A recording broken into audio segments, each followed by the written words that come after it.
Good evening. My name is Lou Magazoo. I am the director of the Cumberland County Board of Chosen Freeholders and also the County Democratic Chairman. I'm very honored tonight to have my running mates with me. This is our second installment.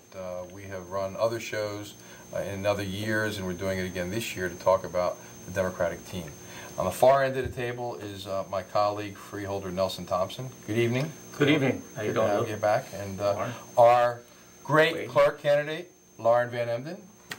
Good evening. And our equally great freeholder candidate, Wade Sjogren. Good evening as well. And we have our white, spiffy white shirts. I don't know, man. It's pretty white, guys. I'm looking at this thing. We look like... it's good to see you got the memo. Yeah, looks like we got a... This is our white shirts. I'm not sure if we look like a cleaning crew or selling cars. Or, yes. Yeah, I don't know exactly what it is. But it's an interesting look. We figured we would try it out and show off our shirts. We really do appreciate you joining us this evening, and just like other shows, we're going to try to give you a sense of why we're running for office and what's important to us and what we would like to do for the people of Cumberland County. We're going to spend a little bit of time in kind of individual segments tonight with the candidates having an opportunity to talk about what their experiences have been and why they're running. I'm going to start with Lauren. Who is the brains and the beauty of the ticket. So you get to be both. The rest of us will do our best. And this also represents a very important age segment for the county. And I think that is very refreshing, and people are reacting very well to your candidacy because of your age and because of your gender and because of your ideas. So we know your gender. And we know that you are not yet in your 30s, so we have a sense of your age. But seriously, you have done a lot of research in preparation to run for clerk. And why don't we talk about some of the things that you've done and folks you visited with, and maybe some of the things you'd like to do. Sure. Well, actually, the research I've done for the clerk's office began probably 8-10 years ago when I went away to college. One of the first things that I realized when I got to college was that it was mandatory to have a computer in your room. There was no way for teachers to communicate with you, no way for the deans to communicate with you, and it's a lot easier for your parents to get a hold of you too if you have email access. That actually progressed into requirements for law school, where we were required to have laptops because courses were being taught through the laptop, through the intraweb of the college campus. So both of my levels of education, I dealt strictly with computers as far as assignments and work progress.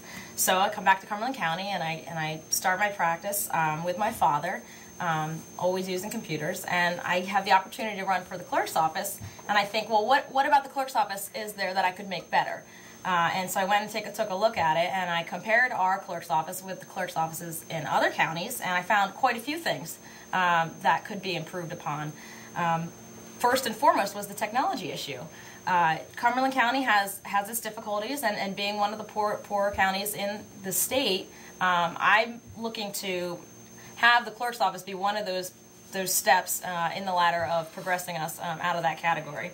So one of the things I did was I went to visit with Camden County Clerk, Joe Ripa, and he gave me a tour of the office and showed me everything that they're doing, especially in the last several months where they've really ramped up their progress to become completely electronic, completely digital. They're in the works, and they should go live probably in the next few months, but it's taken, and you can imagine, Camden County's huge. It's taken quite a few months to get this done. Now, Lauren, when you say they're completely digital, what does that mean? Because we don't want anyone to think that if they don't have a computer, access to the computer, they'll be shut out of the clerk's office. How does that work out? It's actually it's a dual system. They will still have the records available to everyone at the clerk's office and accessible through manual entry and manual lookup. You can still go and get the books. They're just not doing them by hand anymore. So if you go to get a book, it's going to have computer printout of the information, which serves two purposes. One, you can check accuracy, and two, you don't have to worry about somebody's handwriting, whether or not you're going to be able to understand it. And in Gloucester County, actually, what they've done, they are completely digital at this point, and they have a 3-check system for accuracy. They have manual entry. Say you want to record a deed. You buy a house, and you send the deed to the clerk's office to be recorded. What they do now is they enter the information into a computer from looking at your document. Then they send the computer to another, they send the document to another station where it's scanned in electronically, and then they have a third check system where someone reviews what was entered manually with what's scanned to make sure they reflect the same information, and then it's basically fail-safe at that point. In Gloucester County, they've reported that errors in accuracy have gone down substantially, and people are able to access this information from their home computer access. So if you want to take the drive to Bridgeton, you'd be able to still get all the information that is accessed by the public. These are called public records, and they are available to everyone on a regular basis. But if you don't have the ability to travel to Bridgeton, you would still be able to have that same access. I see improving the technology here as allowing everyone in the county to have the same rights to access information. Now, and if you don't have a computer, you could still go to your municipal library and use their computer. Absolutely, right? Absolutely. It'd be available from anywhere. In fact, if you have a handheld phone device that accesses the web, you'd be able to access it from there. Now, what about, I know the present clerk says, well, but I'm worried about police officers and privacy, and they don't put deeds on. What would you do about that? Well, there are two things you could do. First, you could answer and say all of that information is already readily available at the clerk's office. So anyone that really had malintentions could just drive to Bridgeton, look it up on their own manually. Another answer would be that we could still keep those records private. We could create, through resolution possibly, the privatization of any government officers or police enforcement So officers' once you win, I records. guess, what you would then do is meet with police officers and say, what would you like to do, and get a sense from Absolutely. the chief, something like that? Absolutely. I mean, we're not here to publicize things that aren't already available, but we are here to try to make things more efficient and easily accessible. Now, what other? But without sacrificing the protections that people need to be afforded. You also visited the Gloucester County Clerk's office. That's right. Well, what did you find there about that office? Well, the Gloucester County office was where they are already active. And what they did was show me exactly how they went through this three-step process of recording information and then making it available to people. And we walked through the steps. You can access through the clerk's office website a page that says you can look up records for just about anything or anybody or anywhere in the county. All right, well, thank you, Lauren. We're going to come back to you in a little bit, but it sounds like you've really done your research, and you're going to be well equipped to be a great clerk. Ladies and gentlemen, we're going to take a break, so please stay with us. Welcome back. I am Cumberland County Freeholder Director Lou Magazoo, and we really appreciate that you're joining us again this evening. Just as a reminder, we're going to be on Tuesday, Wednesday, Thursday, and Friday evening at 7 o'clock here at QBC2. So you can know that at 7 o'clock on Tuesday, Wednesday, Thursday, or Friday, we'll be here, and we appreciate you checking us out. We're going to try to have a different program every week. We're also going to be putting the program up on our website, the Cumberland County New Jersey Dems website, which I think you can also access by votecolumna.com. If you hit votecolumna.com, you will also get to our website. So much for the commercials.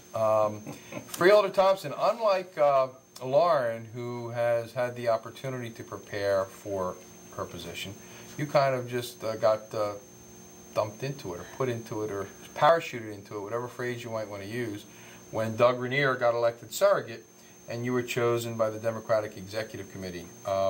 Last week we talked about some of your background. I think the viewers would be very interested in knowing a sample of the kinds of projects that you've worked on since you've been a freeholder. Well, it's certainly been enjoyable.